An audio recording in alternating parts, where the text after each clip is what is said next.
S live web ચેનલમાં પરીક્ષા બોર્ડની કાર્યક્રમના પ્રાયોજક છે માતૃજ A2 કાઉ મિલ્ક. વિદ્યાર્થી મિત્રો, બોર્ડની પરીક્ષા માટે તમે તૈયાર તો છો ને? હા, અમે પણ તૈયાર છીએ બોર્ડ પરીક્ષા માટેની સરળ ટિપ્સ સાથે. તમામ વિષયની જરૂરી ટિપ્સ અમારા નિષ્ણાતો આપને આપશે. તો ચાલો સાથે મળીને કરીએ તૈયારીઓ આવનારી બોર્ડની પરીક્ષાની. એસ લાઈવ વેબ ચેનલ ઉપર નિહાળતા રહો પરીક્ષા બોર્ડની.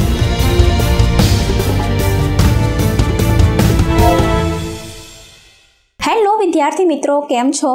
બોર્ડની એક્ઝામ હવે ખૂબ જ નજીક આવી રહી છે, ત્યારે અમે પરીક્ષા બોર્ડની કાર્યક્રમ સાથે ઉપસ્થિત છીએ, જેમાં આપને મળશે સરળ ટિપ્સ અને તે ટિપ્સ આપશે અમારા વિષય નિષ્ણાંતો. તો ચાલો મળીએ આજના વિષય નિષ્ણાંતને. નમસ્કાર વિદ્યાર્થી મિત્રો, એસ લાઈવ વેબ ચેનલની અંદર હું પિયુષ ઠક્કર પરીક્ષા કાર્યક્રમની અંદર આપનું હાર્દિક સ્વાગત કરું છું. આવતીકાલે બીએની એટલે કે વાણિજ્ય વ્યવસ્થાની એક્ઝામ છે. આજનું પેપર જે ગણિતનું હતું એ ખૂબ જ ઇઝી રહ્યું છે. આજે ઇકોનોમિક્સનું પેપર હતું કોમર્સ સેક્શનની અંદર, એ પણ એકાંદરે ખૂબ જ સરળ રહ્યું છે. હવે વિદ્યાર્થી મિત્રો જે છે, આવતીકાલે બપોરે બીએની એક્ઝામ છે એના વિશેની સરળ ટિપ્સ આપવા માટે તમારી સામે ઉપસ્થિત થયા છીએ. આવતીકાલે બીએની જે એક્ઝામ છે એમાં ઘણા બધાને ઘણી બધી ક્વેરી છે. તો એ જે ટિપ્સ છે એ કઈ રીતે પેપરને સરળતાથી પાર પાડી શકાય, કઈ રીતે એકમની અંદર કોઈ પણ વસ્તુ હોય એને નિવારી શકાય, એના માટેનો આ કાર્યક્રમ છે. ઘણા બધા પ્રશ્નો હોય છે વિદ્યાર્થી મિત્રોને કે કઈ રીતે પેપર પૂરું થશે. પહેલાં તો બીએ સબ્જેક્ટ જે છે એ ખૂબ જ લેન્ધી સબ્જેક્ટ કહેવાય છે. લોકો એવું સમજે છે, ઘણા બધા એવું સમજે છે કે આ સબ્જેક્ટ જે છે એ બોરિંગ સબ્જેક્ટ છે, પણ ખરેખર આ બોરિંગ સબ્જેક્ટ નથી. આ એક સમજવાનો સબ્જેક્ટ છે. તમે માત્ર ને માત્ર જો એક વારંવાર તમે વાંચ કરીને એને ગોખીને જો તૈયાર કરવા માંગો તો આ સબ્જેક્ટ એવી સરળતા રીતે તૈયાર થઈ શકે તેમ નથી. આ સબ્જેક્ટ જે છે એ માત્ર સમજવાનો સબ્જેક્ટ છે. આવતીકાલે જે તમારી એક્ઝામ છે એ એક્ઝામની અંદર તમારું જે બીએનું જે સ્ટ્રક્ચર છે એ ફિક્સ નક્કી કરેલું છે. આ બીએની અંદર તમને જે પણ પ્રકારની એક્ઝામ આપવાની છે એની અંદર જે પણ બોર્ડનું સ્ટ્રક્ચર છે એમાં 5 માર્કની અંદર ત્રીજું ચેપ્ટર, 5મું ચેપ્ટર, 6ઠું ચેપ્ટર અને 11મું ચેપ્ટર, આની અંદર ફિક્સથી 5 માર્કના સવાલ પૂછાય છે.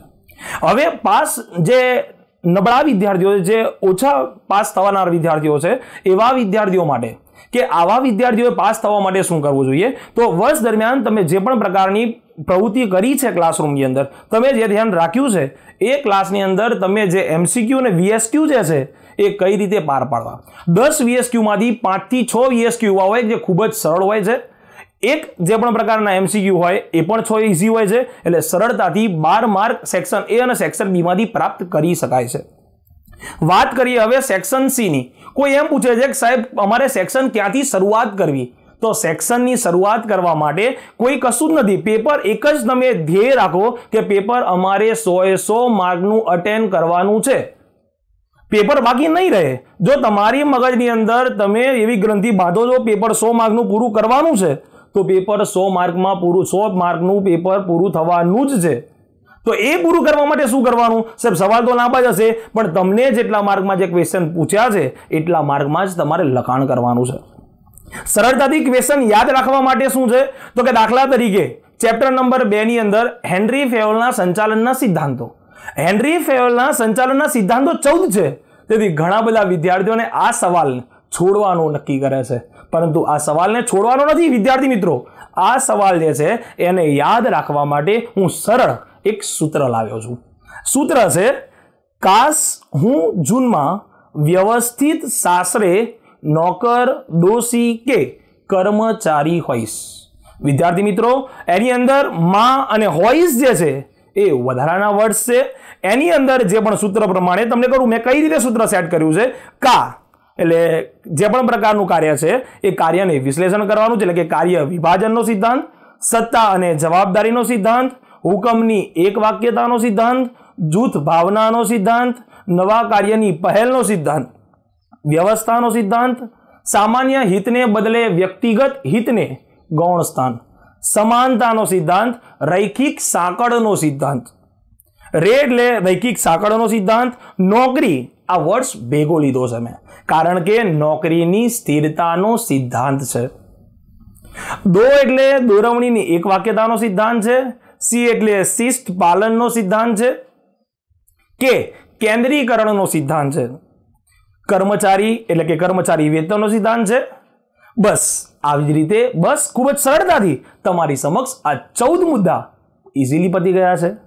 આવી રીતે ખૂબ જ સરળતાથી તમે જે તૈયારી કરો છો એની અંદર આવી કોઈ ટ્રીકથી તમે સરળતાથી એને આગળ વધારી શકો છો. વિદ્યાર્થી મિત્રો, હવે આ વાત હતી કોઈ સામાન્ય સવાલની. હવે વાત કરીએ કે જો એની અંદર તબક્કા પૂછાય, એક્ઝામ્પલ તરીકે કોઈ વિધિ હોય, કોઈ પ્રક્રિયા હોય, કોઈ તબક્કા હોય, એ ઓલવેઝ ક્રમમાં જ લખવા પડે. એ આગળ પાછળ થાય તો કોઈ પણ પ્રકારના વિદ્યાર્થી માટે એ કોઈ પણ શિક્ષક માર્ક કાપી શકે છે.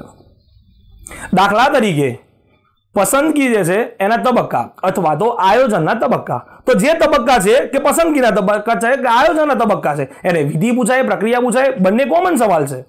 પણ જો એને તમે આ બંને સવાલને તમારે લખવા માટે એને ક્રમનો જ ઉપયોગ કરવો પડે, ક્રમ આગળ પાછળ થાય તો માર્ક શિક્ષક કાપી શકે છે. આપણે માર્ક નથી કાપવા દેવાના, એના માટે જ આ કાર્યક્રમનો આપણે ઉપયોગ કર્યો છે. જેની અંદર વાત કરીએ કે આયોજનના તબક્કા, એનું સૂત્ર મેં બનાવ્યું છે હે આમાં વિકલ્પનો સ્ક્વેર. સ્ક્વેર એટલે એવું થાય છે કે 5 નો સ્ક્વેર એટલે કે 5 × 5 = 25. એનો મતલબ 5 નો સ્ક્વેર એટલે 5 × 5 લઈએ છે, એમ વિકલ્પનો સ્ક્વેર મેં કીધો છે. ધેટ મીન્સ કે વિકલ્પ અને વિકલ્પ એટલે કે વિકલ્પ 2 વાર લીધા છે મેં, એટલે મેં વિકલ્પનો સ્ક્વેર કીધો છે. હે આમાં વિકલ્પનો સ્ક્વેર 4 છે. 4 મીન્સ દેશી ભાષા છે જે આપણે સરળતાથી હસીને મજાકથી આપણે આનો ઉપયોગ કરી શકીએ છીએ. જેની અંદર સૌથી પહેલા હેતુ નક્કી કરવા છે, આધાર નક્કી કરવા છે, માહિતી એકઠી કરવી અને તેનું વિશ્લેષણ કરવું છે, વૈકલ્પિક યોજના તૈયાર કરવી, વિકલ્પોની વિચારણા કરવી. હવે જરાક તમને વાત કરું કે બે વિકલ્પનો સ્ક્વેર, વૈકલ્પિક યોજના તૈયાર કરવી અને વિકલ્પોની વિચારણા કરવી, આ બંને જો ઉપર નીચે થાય તો તમને એક સામાન્ય ભેદ સમજાવું તો શું થાય. જ્યાં સુધી હેતુ નક્કી થયા છે ત્યાં સુધી જે પણ પ્રકારના વિકલ્પો છે એ વિકલ્પોની ચકાસણી કરવાની છે. વૈકલ્પિક યોજના તૈયાર ન થાય તો તમે વિકલ્પોની વિચારણા જ કરી કેમ શકો વિદ્યાર્થી મિત્રો? સમજાય છે? એના માટે જ આ ક્રમમાં જ આવે એટલે જ એને પસંદગી વિધિ અને પ્રક્રિયા કહેવાય છે. માટે વૈકલ્પિક યોજના તૈયાર કરવી, વિકલ્પોની વિચારણા કરવી, ચોક્કસ યોજના સ્વીકારવી. ચોક્કસ યોજના એટલે શું? બંનેમાંથી તમે ચકાસી તમારા એકમ અને કઈ યોજના પરફેક્ટ છે એ યોજના તમારે એને ઉપયોગમાં લેવાની છે. માટે ચોક્કસ યોજના સ્વીકારવી, ગૌણ યોજના ઘડવી અને ચકાસવી અને ગૌણ યોજનાનું મૂલ્યાંકન. હવે ગૌણ યોજનાનું મૂલ્યાંકન પહેલા આવી જાય અને ગૌણ યોજના ચકાસવી એ નીચે આવી જાય તો ચકાસ્યા પછી તમે મૂલ્યાંકન કરી શકો છો. મૂલ્યાંકન કર્યા પછી તમે એને ચકાસી કઈ રીતે શકો? માટે તબક્કા હંમેશા ક્રમમાં જ આવે છે. આવી રીતે ઘણા બધા સવાલો છે જેને સરળતાથી આપણે BA ની અંદર ખૂબ જ એનો સારી રીતે એનો ઉપયોગ કરી શકીએ છીએ. એવી જ રીતે તાલીમ અને વિકાસનો તફાવત જેની અંદર પણ પૂછાય છે તો એનું સૂત્ર છે એ ખસ કાકો કેક લાવ્યો. આ પણ સૂત્ર છે. મોસ્ટ ટાઈમ ઇક્વેશન વિશે વાત કરીએ તો ઘણીવાર પરીક્ષાની અંદર અત્યાર સુધી જે વારંવાર પૂછાય છે એવા પ્રશ્નોની વાત કરીએ તો આયોજનના લક્ષણો એનું પણ સૂત્ર છે.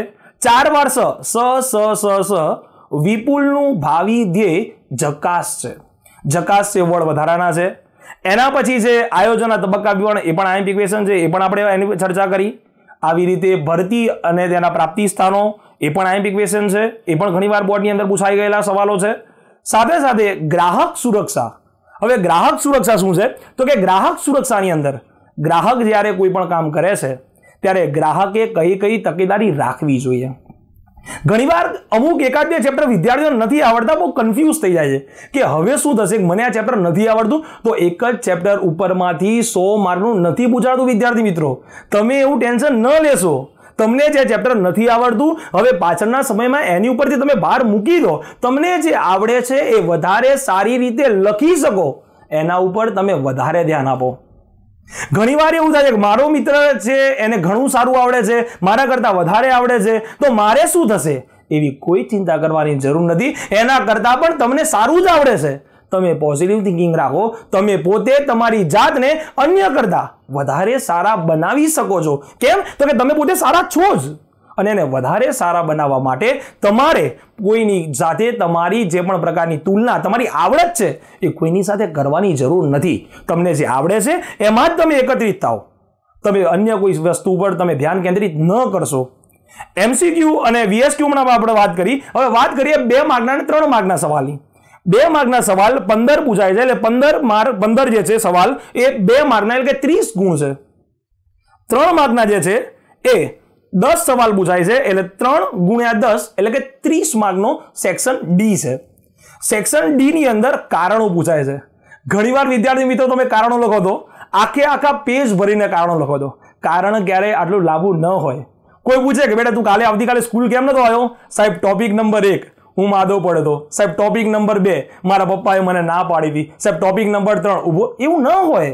હું માદો પડ્યો હોવાને કારણે મારા પપ્પાએ ના પાડી કે સ્કૂલમાં જવાનું નથી, અને મારી તબિયત ઊભા થઈ શકાય તેવી નથી, એના માટે હું સ્કૂલમાં નથી આવી શક્યો. હંમેશા કોઈ પણ કારણ એ શોર્ટ એન્ડ સ્વીટ હોવું જોઈએ કે કોઈ પણ વ્યક્તિ એને સરળતાથી સમજી શકે, જાણી શકે, અને એને યોગ્ય એનો જે તાર્કિક એનું જે વલણ છે એ સમજી શકે. એના માટેનું આ કારણ હોવું જોઈએ. પણ વિદ્યાર્થી મિત્રો આપણને ન આવડે એટલે આપણે એની અંદર ગમે તે લખીને આપણે આખું પેજ ભરવાનો પ્રયત્ન કરીએ છીએ. પણ આ એક તમારી જે વિચારધારા છે એ સાવ ખોટી છે.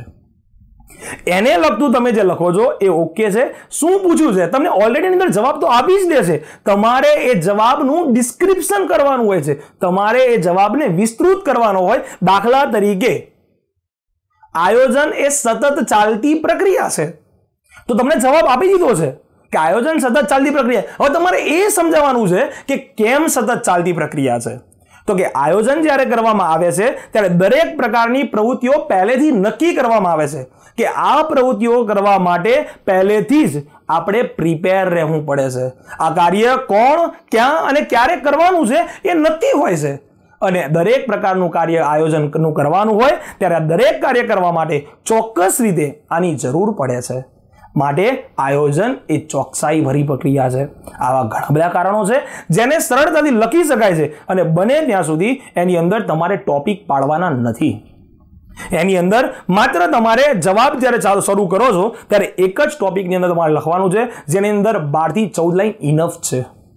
પણ આપણે શું કરીએ છીએ કે વધારે લખાણ કરીએ, આપણે ખાલી અંદર ગપ્પા મારીએ, એટલે આપણી માનસિકતા એવી હોય છે કે શિક્ષક તમને માર્ક આપી દેશે. માર્ક આપે છે, હું ના નથી પાડતો, પણ એનું પ્રોપર લખાણ હોય તો વધારે મજા આવે. હવે એનાથી આગળ થોડીક વાત કરીએ કે જે વિદ્યાર્થી મિત્રો 90 અપ માર્ક લાવે છે, જે હોશિયાર છે, એવા વિશેની વાત કરીએ. તમે લોકો કઈ જગ્યાએ ભૂલ કરો છો? તો ઘણીવાર તમે તમારું જે પ્રેઝન્ટેશન હોય એ પ્રેઝન્ટેશન અંદર ભૂલ કરો છો. 5 માર્કના જ્યારે પણ ક્વેશ્ચન લખવાના થાય છે ત્યારે આ 5 માર્કના સવાલની અંદર તમારે સૌથી પહેલા પ્રસ્તાવના લખવાની છે. પણ સાહેબ મોટો વિષય એ છે કે પ્રસ્તાવના જ નથી આવડતી. પ્રસ્તાવના એટલે શું? પ્રસ્તાવના એટલે બીજું કશું જ નહીં વિદ્યાર્થી મિત્રો.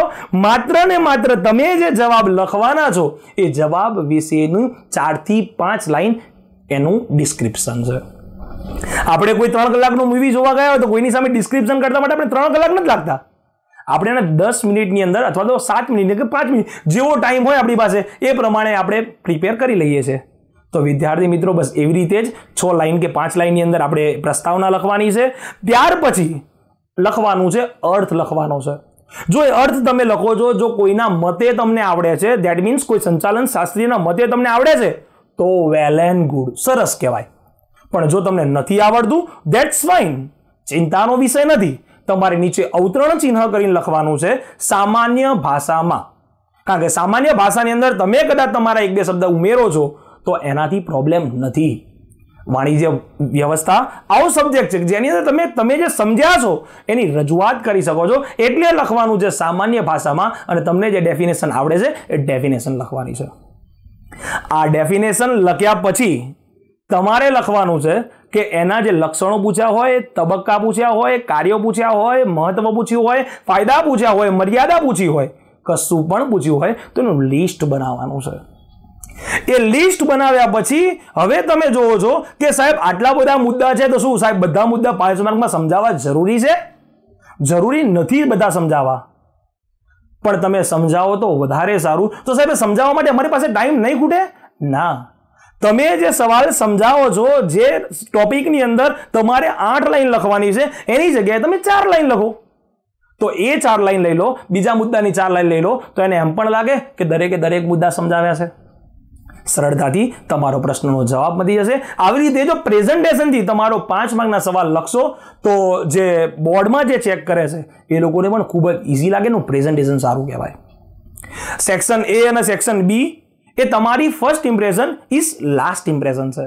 જો બને ત્યાં સુધી સેક્શન એ અને સેક્શન બી વધુ સારો હોય તો તમારું માર્કિંગ જે છે એ વધારે સારું બની શકે, કારણ કે એની અંદર જે ચેક કરવામાં આવે છે એ સેક્શન એ અને સેક્શન બી ને વિગતવાર એની ચકાસણી કરવામાં આવે છે.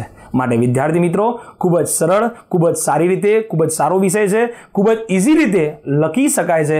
એનો સારી રીતે ઉપયોગ કરીને તમે કોઈ પણ પ્રકારનું ટેન્શન લીધા વગર સારું પેપર જાય એવું મારા તરફથી શુભકામના. વિદ્યાર્થી મિત્રો, best of luck.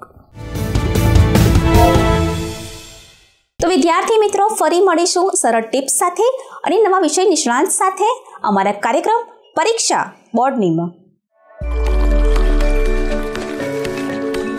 S live web ચેનલમાં પરીક્ષા બોર્ડની કાર્યક્રમના પ્રાયોજક છે માતૃજ A2 કાઉ મિલ્ક. વિદ્યાર્થી મિત્રો, બોર્ડની પરીક્ષા માટે તમે તૈયાર તો છો ને?